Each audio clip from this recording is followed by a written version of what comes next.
উনি সফরে বেরিয়েছেন হাদিস কালেকশনের জন্য। প্রচন্ড শীতের রাত,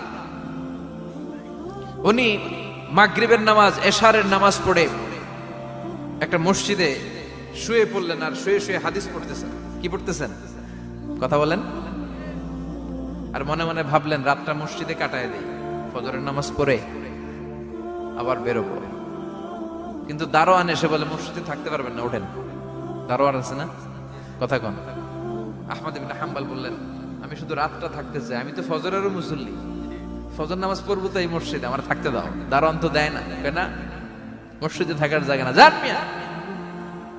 উনি যে আহমদ ইবনে হাম্বল এটা চিনে নাই, থাকতে দেয়। কি করবে এখন? উনি কাঁথা গুছিয়ে হাদিসের কিতাব নিয়ে কাঁধের মধ্যে ব্যাগ নিয়ে মসজিদ থেকে বেরোয় গেলেন। কি আর করবেন, প্রচন্ড শীত, আর কাঁপতেছেন বুড়ো মানুষ।